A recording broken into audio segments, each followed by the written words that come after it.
Hi, welcome to another episode here on Creepy with Coffee. I'm Kim, your storyteller.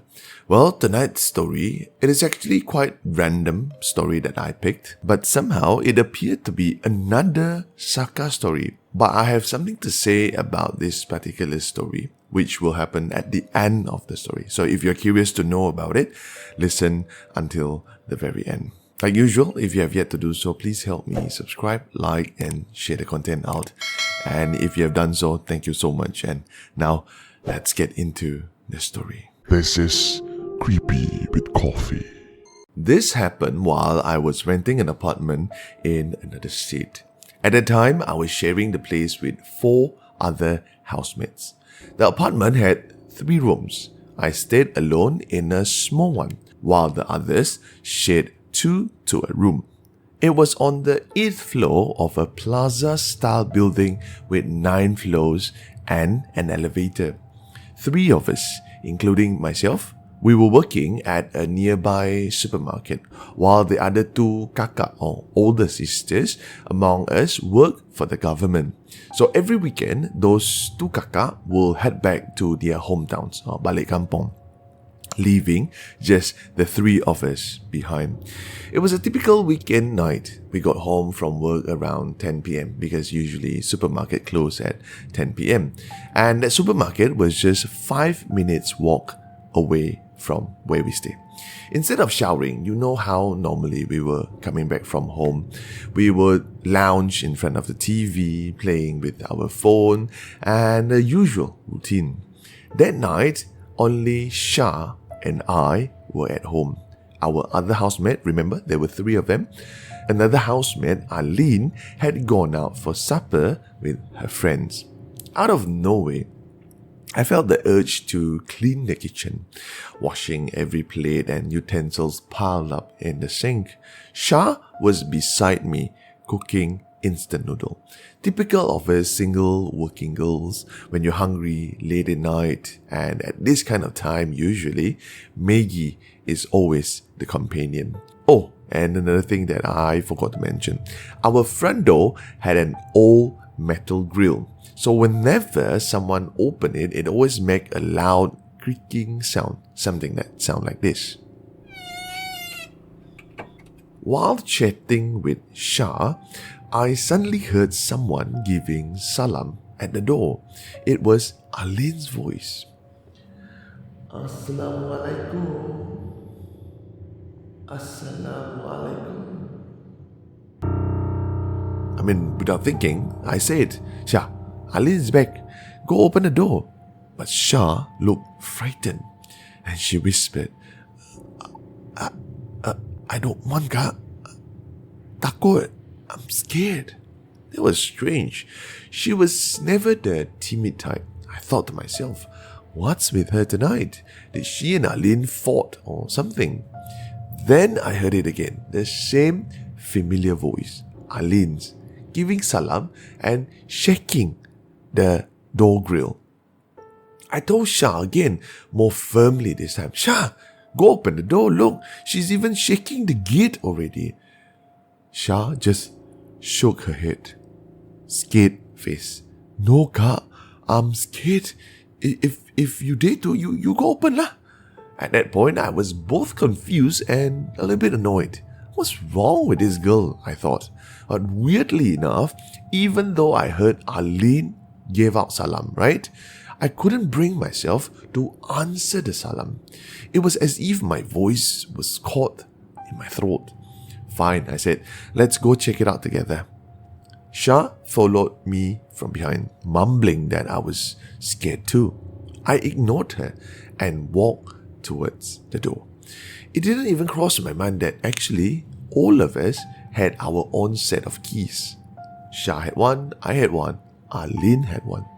Why would Aline knock on the door if she had her keys? When I reached the door, I didn't turn the knob. I just leaned closer to look through the peephole. When I saw the peephole, well, there was no one there. When I turned around, Shah's face was pale as paper, eyes wide and shocked. I frowned and said, There's no one there, Shah. Did I hear wrong? Shah only shook her head. By then, I realized it was already midnight. We had been chatting in the kitchen for hours without realizing how late it was. Shah then went straight into her room, so I turned off the lights behind me in the living room before getting into mine. Just as I was about to settle down, sit on my bed, I heard someone that sounds like Shah talking from outside. It seems like she was on her phone with her boyfriend, talking and laughing or chuckling softly. My room was very near the living room, so I could hear everything clearly. Since I wasn't sleepy yet, so I thought maybe I'd join her for a bit and chat while watching TV. But the moment I opened the door, outside the living room was pitch black, empty.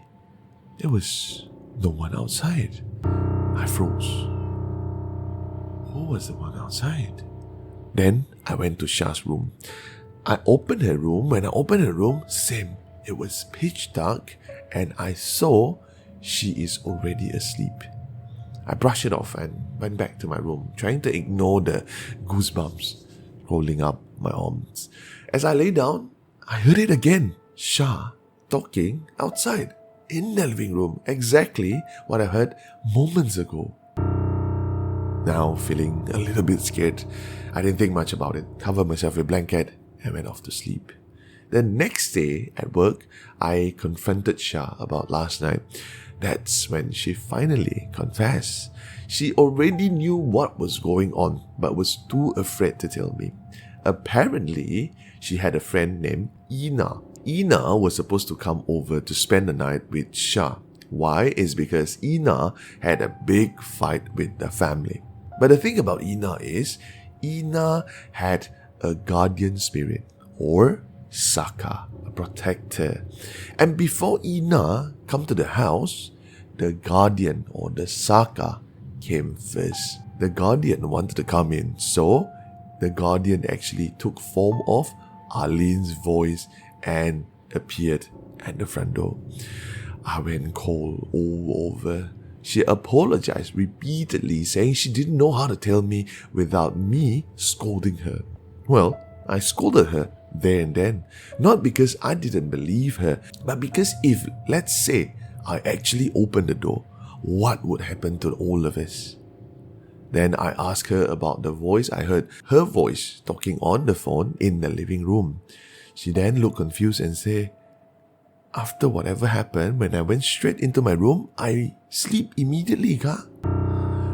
She said she had not made any calls. I said nothing, just raised my eyebrows at her and reminded her, next time, just tell me everything. I won't get mad. I just need to be away. From that night onward, strange noises became part of my routine. I would constantly hear furniture being dragged across the floor from the apartment above every night. Sometimes even the sound of chairs being pulled not just from above, but from our own kitchen and the living room too.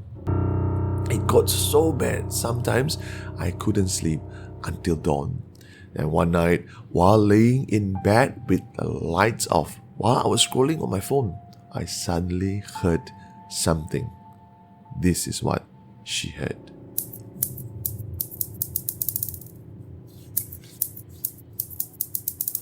I heard marbles dropping, not upstairs, not in the other room, right next to me.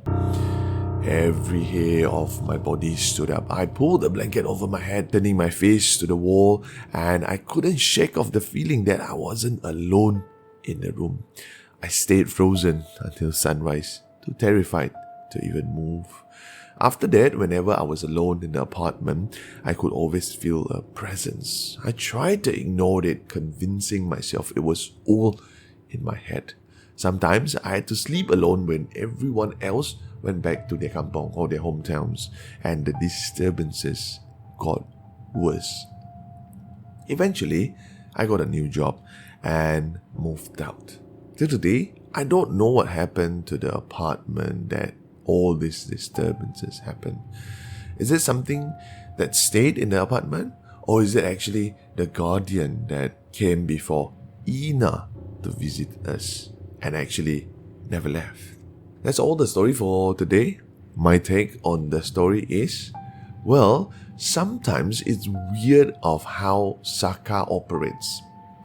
I've heard stories or read stories about Saka always appear in the form of their owner to do tasks, to be in the house, securing a house.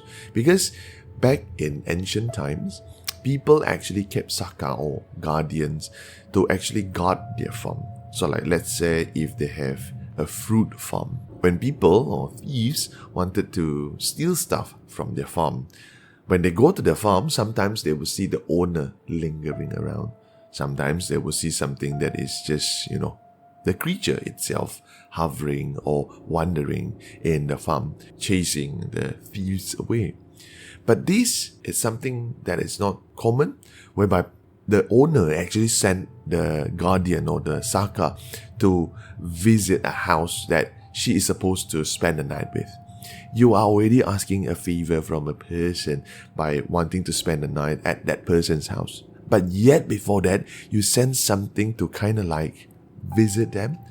Definitely it's going to scare them, right? And who is going to let you in knowing that you have such thing with you? If you happen to have a friend who wanted to spend the night at your house and the next thing you know, that friend's Saka or guardian visited before that friend come, what would you do? Leave it down below in the comments.